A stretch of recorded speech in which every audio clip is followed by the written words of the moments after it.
반갑습니다. 오늘도 좋은 아침입니다. 찬송가 421장 찬송입니다.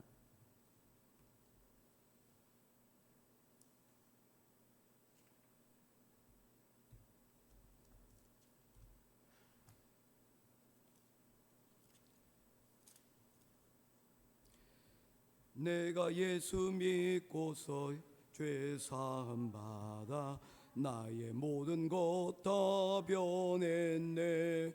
지금 내가 가는 길 천국 길이요 주의 피로 내 죄가 씻겼네. 나의 모든 것 변하고 그 피로 구속 받았네. 하나님은 나의 구원 되시오니 내게 정죄함 없겠네. 주님 밝은 빛 되사 어둠에 치니 나의 모든 것 다 변했네. 지금 내가 주 앞에 온전케 됨은 주의 공로를 의지함일세. 나의 모든 것 변하고 그 피로 구속 받았네. 하나님은 나의 구원 되시오니 내게 정죄함 없겠네. 내게 성령 임하고 그 크신 사랑 나의 맘에 가득 채우며 모든 공포 내게서 물리치시니 내 맘 항상 주 안에 있도다. 나의 모든 것 변하고 그 피로 구속 받았네. 하나님은 나의 구원 되시오니 내게 정죄함 없겠네. 아멘. 찾으실 하나님의 말씀은 에스라서 6장 1절부터 12절까지 말씀입니다. 구약성경 에스라서 제6장 1절에서 12절까지 말씀입니다. 한 절씩 교독하며 보겠습니다. 이에 다리오 왕이 조서를 내려 문서 창고 곧 바벨론의 보물을 쌓아둔 보물 전각에서 조사하게 하여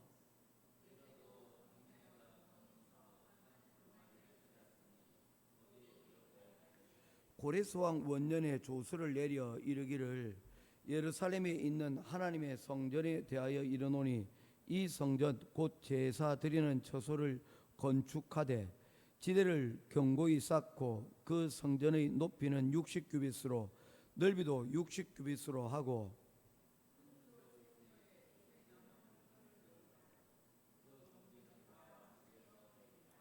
또 느부갓네살이 예루살렘 성전에서 탈취하여 바빌론으로 옮겼던 하나님의 성전 금, 은 그릇들을 돌려보내어 예루살렘 성전에 가져다가 하나님의 성전안 각기 제자리에 둘지니라 하였더라.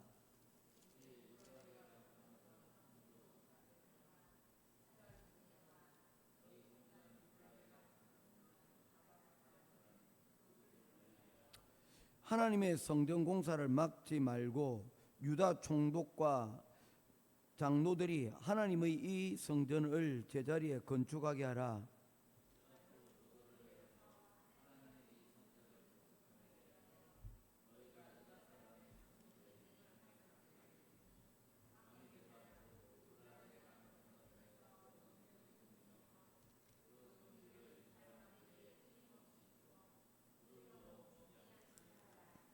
또 그들이 필요로 하는 것 곧 하늘의 하나님께 드릴 번제의 수송아지와 순양과 어린 양과 또 밀과 소금과 포도주와 기름을 예루살렘 제사장의 요구대로 어김없이 날마다 주어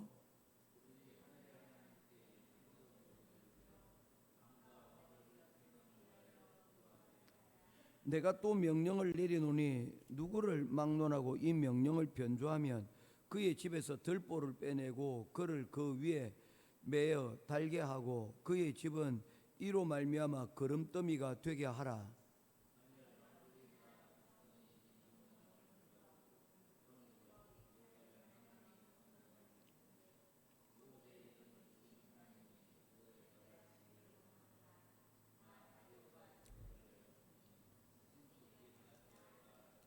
아멘. 에스라서 6장 말씀입니다. 에스라서는 서두에 말씀을 드린 바와 마찬가지로 에스라와 느헤미야가 한 권의 책입니다. 그리고 에스라는 두 개로 나뉘어져 있습니다. 1장부터 6장까지 그리고 7장부터 12장까지로 나뉘어져 있습니다. 무엇에 따른 분류냐면 1차 포로기환, 2차 포로기환, 3차 포로기환으로 이루어져 있습니다. 1차 포로기환의 목적은 스룹바벨을 통하여 예루살렘의 무너진 성전을 재건하는 것입니다. 오늘 읽은 6장까지의 내용이 바로 성전 건축에 대한 내용을 담고 있습니다. 7장부터 12장까지는 2차 포로에 대한 내용으로 2차 포로 교환에 대한 내용은 바로 세워진 그 성전의 예배를 회복하는 것입니다. 성전은 잘 세워졌지만 그곳의 예배가 잘 진행되지 못하였습니다. 그래서 예배를 새롭게 하기 위하여 학사 에스라가 예배를 드리기 위한 제사장들과 함께 귀환한 그리고 예배를 회복한 내용에 대해서 2차 포로 귀환에서 다루고 있습니다. 그리고 3차 포로 귀환은 느헤미야와 그리고 또한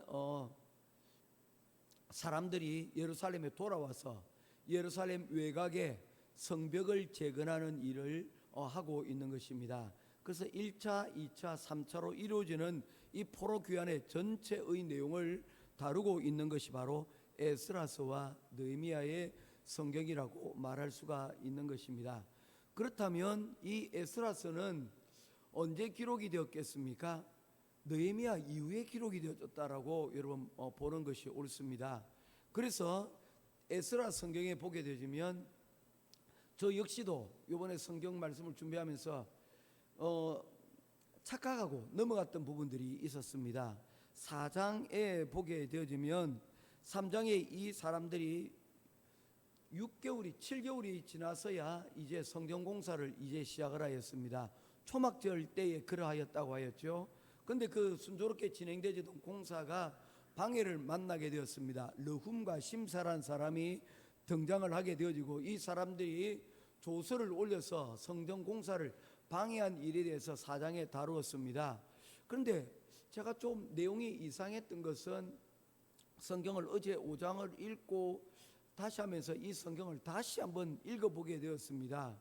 왜냐하면 이 르훔과 심새의 이야기가 아무래도 이때에 기록된 내용이 아닌 것 같은, 그리고 또한 5장에서 이 모든 일들이 풀어져 나가는 데 있어서 그렇게 문제가 제기되는 것이 없었기 때문입니다. 왜냐하면 5장에서 어제 우리가 말씀을 살펴본 바와 같이 문제가 방해가 여러분 있었는데 그 방해를 다시 조서를 내려서 조서를 찾게 함으로써 이 문제가 아무런 문제 없이 해결되지는 것을 보았기 때문입니다. 1차 포로 귀환 때에 총독인 세스바살 즉 스룹바벨과 함께 와서 그 성전 이름을 스룹바벨이라고 이렇게 이름을 명명하지 않았습니까? 그렇다면 이것이 그들이 자의적으로 이곳에 온 것이 아니고 총독과 왕의 명령을 받아서 이곳에 왔는데 오자마자 이런 일들이 방해가 생겼다고 해서 이런 일들이 이렇게 방해가 16년 동안 멈출 수 있을까라는 생각이 들었기 때문입니다. 그래서 살펴보았더니 이 4장의 르훔과 심새의 이야기는 사실상 느헤미야 시절에 있었던 이야기를 앞으로 끌고 온 것입니다. 왜 그랬을까에 대해서는 그냥 짐작만 할 뿐입니다. 그런 방해들이 여러 가지 방해들이 요소들이 있었다. 어려움들이 있었다. 물론 어려움들이 있었겠죠. 그렇지만 이렇게 조직적이고 큰 방해는 없었다는 것입니다. 결국에는 뭐 하기 위한 것입니까? 이스라엘 백성들이 이 성전을 짓는 그 과정 가운데서 기초를 놓고 이제 시작을 하였지만 그 결심이 오래 가지 않아서 외부의 방해도 있었지만 결국에는 뭡니까? 자신들이 자발적으로 내부에 일어난 문제들로 인하여서 그들이 이 성전 공사를 하는 일들을 스스로 중단했다는 것입니다. 식어져 버렸다는 것이죠. 그래서 학계 선지자가 나와서 그들에게 말씀을 전할 때 너희들이 집을 장식하고 너희들이 재산을 불리는 데 있어서는 관심을 가지고 열심을 내지 않았느냐. 그런데 하나님의 성전은 16년째 그대로 내버려 두고 있다. 이것은 옳지 못한 것이다. 또다시 잘못된 이스라엘의 역사를 다시 반복하기를 원하느냐 라고 할 때 그들이 깨닫고 이제 그들의 자리에서 일어나 16년 만에 이러한 성전의 공사의 자리 가운데로 다시 나오게 된 것입니다. 방해가 없었던 것은 아닙니다. 그러나 방해가 주된 원인이 아니요 가장 큰 문제는 무엇이었다는 것입니까? 그들이 자신의 사명을 잃어버렸고 그리고 그 가운데서 일하는 가운데서 어떤 상황인지는 기록되어지지 않았지만 그들이 그 일하는 것에서 우선순위를 성전 건축이 아닌 자신의 집을 건축하고 자신의 염려들을 해결하는 일에 우선순위를 두고 그렇게 16년의 시간이 지나가 버렸다는 것입니다. 성전을 여러분 재건하지 못하여 그들의 마음 가운데 예배가 회복될 수 있었겠습니까? 그렇지 못하였다는 것입니다. 싸늘하게 식어져 버린 그런 마음들이었던 것이죠. 우리가 어떤 일을 하고자 일을 결심을 품고 시작을 하였지만 작심삼일 용두삼이처럼 시작한 그 일이 결실을 맺지 못하고 중간에 그만두어진 상황들이 바로 3장과 4장과 5장의 내용으로 연결되어진다고 볼 수가 있는 것입니다. 그래서 16년 만에 다시 건축하였을 때 또다시 이게 왜 중단되었던 일들이 시작되었는가 해서 또한 그 일에 대하여 묻는 일들이 일어나게 되었고 그 일에 대한 내용들이 어제 우리가 살펴봤던 그러한 내용들입니다. 왕이여, 이제 이 사람들이 성전 건축을 다시 16년 만에 재개하려고 하는데 이게 과연 맞는 일입니까? 왜 이들이 왕이 명령한 일이라면 그때 바로 즉시 다 했어야 되는데 이 일을 중단하였다가 지금 하는 것입니까? 이 사람들이 하고자 하는 일들이 왕이 명한 일들이 맞습니까? 라고 묻는 것입니다. 이렇게 된 데는 이유가 있습니다. 당시에 왕이 세 차례나 바뀌는 그런 일들이 페르시아에서 일어나게 되었다는 것입니다. 이 일을 명령을 하였던 고레스 왕이 세상을 떠났고 그 뒤를 이었던 왕이 한 번, 두 차례 더 바뀌어진 혼란스러운 시기가 여러분 이 16년의 기간 가운데 있게 되었고 그리고 그런 가운데 있어서 이 내용을 이 총독들은 다시 한 번 더 확인해 볼 그러한 필요를 여러분 가지게 된 것입니다. 이 일이 진짜 페르시아 정부에서 허락한 일인지 아닌지를 묻는 조서를 다음과 같이 묻고 있었던 것이죠. 이상의 내용이 어제 5장을 하고 난 다음에 다시 한 번 더 성경을 읽고 그 가운데서 역사적인 내용들을 다시 한 번 살펴본 가운데서 나타난 상황이라는 것입니다.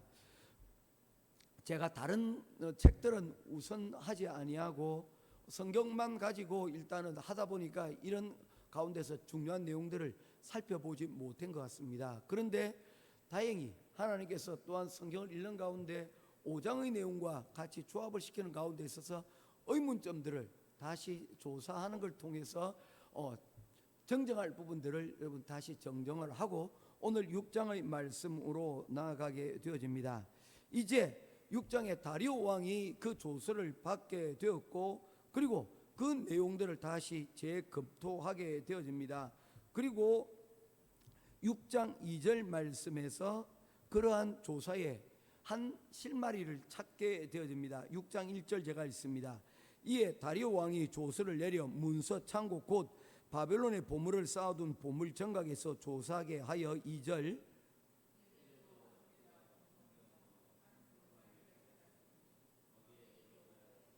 고레스 왕 원년에 조서를 내려 이르기를 예루살렘에 있는 하나님의 성전에 대하여 이르노니 이 성전 곧 제사 드리는 처소를 건축하되 지대를 견고히 쌓고 그 성전의 높이는 60규빗으로 넓이도 60규빗으로 하고 돌 3켜에 새 나무 1켜를 놓으라. 그 경비는 다 왕실에서 내리라. 아멘. 무엇을 말씀하고 있습니까?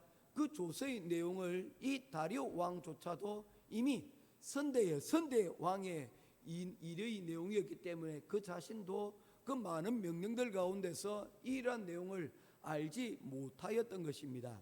그래서 그러한 기록이 있는지를 살펴보았는데 발견된 곳이 바로 앙메다 궁성이라고 하는 곳입니다.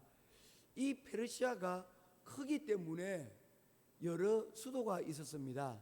여러분, 중국에 보면 북경이라는 곳이 있고요. 또한 여러분, 북쪽에 있는 왕궁을 북경이라고 말하는 것이고, 겨울이 되어지면 그곳이 너무 춥기 때문에 남경이라는 곳으로, 여러분 난징이라 그러죠. 남경으로 여러분 내려오게 됩니다. 그곳에 여름 궁전이 있기 때문입니다. 이처럼 큰 나라들은 수도가 여러 개가 있는데 이 앙메다 궁은 수산궁과는 달리 수산궁이 메인궁이요, 앙메다 궁은 여름 궁전이라고 불려지는 그런 위치에 놓여져 있습니다. 그래서 이 앙메다 궁전에서 놓여져 있는 바로 이 조서를 발견하게 되었다는 것이죠. 왜 그랬을까요? 바로 이 고레스 왕이 이 앙메다 궁에서 이러한 남쪽에 머물 때의 여름 궁전에서 바로 이와 같은 이 조서를 발표를 했기 때문에 그 기록이 어디에 남겨져 있으면 앙메다 궁전에 남겨져 있었다는 것입니다. 우리는 흔히들 내 계획이 틀어질 때 절망을 하게 됩니다. 하지만 유다 백성들은 대적들의 방해로 성전 공사가 중단되었을 때 그들은 좌절하지 않고 16년 전에 그 잘못들을 다시 되풀이하지 아니하고 이 고레스의 조서를 찾기 위하여서 그들이 다시금 왕에게 묻고 있는 장면을 보게 되어집니다. 이스라엘 조서들이, 여러분, 이스라엘이 과거의 조서를 찾아서 하나님의 일하심을 확인했듯이 우리 역시도 어려운 문제가 상황이 생겼을 때 우리가 어떻게 된다는 것을 보여주고 있습니까? 말씀으로 돌아가야 된다는 것을 우리들에게 말씀을 하고 있는 것입니다. 하나님의 약속은 변하지 않습니다. 지금 이 상황을 통해서 하나님께서 우리에게 이루고자 하시는 뜻이 무엇인지를 묻고 또한 그 가운데서 기다리는 그러한 과정들이 우리 가운데 필요하다는 것입니다. 사랑하는 성도 여러분, 우리의 성도는 다른 곳에 마음을 두는 자들이 아닙니다. 우리의 경험과 우리의 지식이 아닌 하나님의 말씀에 기반을 두는 자들입니다. 따라서 우리가 어려움을 당하고 문제가 있을 때 기도의 자리 가운데로 나아가서 하나님의 음성을 듣는 곳에 집중하고 또한 하나님의 말씀을 매일 그 양식을 삼아 듣고 또한 그 양식을 내 마음속에 두어서 그 말씀의 양식으로 살아가는 것입니다. 그리하여서 문제가 생겼을 때 다시금 우리가 말씀을 듣는 자리 가운데로, 말씀을 기억하는 그 자리 가운데로 나오는 우리들이 되어야 되겠다는 것입니다. 그리하여서 그 가운데서 하나님의 뜻을 찾고 그 말씀으로 인하여 우리의 삶 가운데 빛을 발견할 수 있는 저와 여러분 될 수 있기를 주님의 이름으로 축원드립니다. 그들은 물었고 그 가운데서 하나님의 선한 손길을 이 왕의 찾는 그 과정을 통하여 얻게 되어졌다는 것입니다. 우리의 삶 가운데서 하나님은 마찬가지로 일하고 계십니다. 우리를 방해를 우리가 하는 일들을 막고, 그리고 또한 가까이 나오지 말라고 이야기를 하지만 그 가운데서 하나님께서 방해는 제거하시고 필요한 것들은 채우시고 길을 열어주시는 그런 놀라운 은혜를 우리가 보게 되어진다는 것입니다. 두려운 환경 가운데서도 사람이 다 막고 있는 것 같지만 하나님이 허락하지 않으시면 그 어떤 것들도 우리의 최종 장애물이 될 수 없다는 사실을 믿고 우리가 그 가운데서 하나님의 은혜를 붙들고 나아가는 저와 여러분 될 수 있기를 주님의 이름으로 축원합니다. 이제 말씀을 맺고자 합니다. 이제 우리는 어떻게 살아야 될 것인가? 하나님의 섭리는 때때로 느리게 움직이는 것처럼 보이지만 절대 멈추지 않는다는 것입니다. 우리는 종종 하나님께서 도대체 무엇을 하시는지 알 수 없을 때가 있습니다. 그럴 때 하나님은 우리도 모르는 사이 조용히 일하고 계시다는 것입니다. 그러므로 우리의 결단은 이것입니다. 하나님, 지금 이해되지 않아도 믿겠습니다. 보이지 않아도 따라가겠습니다. 느려 보이도 포기하지 않겠습니다. 오늘 하루 눈에 보이지 않는 하나님의 손길을 믿으며 한 걸음 한 걸음 더 나아가는 저와 여러분 될 수 있기를 주님의 이름으로 축원드립니다. 기도하겠습니다. 주님, 보이지 않을 때 의심했던 우리의 마음을 용서하여 주옵소서. 오늘 말씀을 통해 주님의 섭리가 언제나 우리 삶 가운데 흐르고 있음을 믿습니다. 이해되지 않는 순간에도 주님을 신뢰하게 하시고 우리의 예배를 회복하며 순종의 걸음을 멈추지 않는 우리 행복한 교회 성도들 되게 하여 주시옵소서. 오늘도 우리를 통해 주님의 뜻이 이루어지기를 원하오니 오늘 이 시간 우리 오늘 삶 가운데서 기도로 통하고 말씀으로 연결되어지는 귀한 하루가 되게 하여 주시옵소서. 오늘 이 하루의 삶들도 주님께서 지키시고 인도하여 주실 줄 믿고 살아계신 우리 주 예수 그리스도 이름으로 간절히 기도드리옵나이다. 아멘.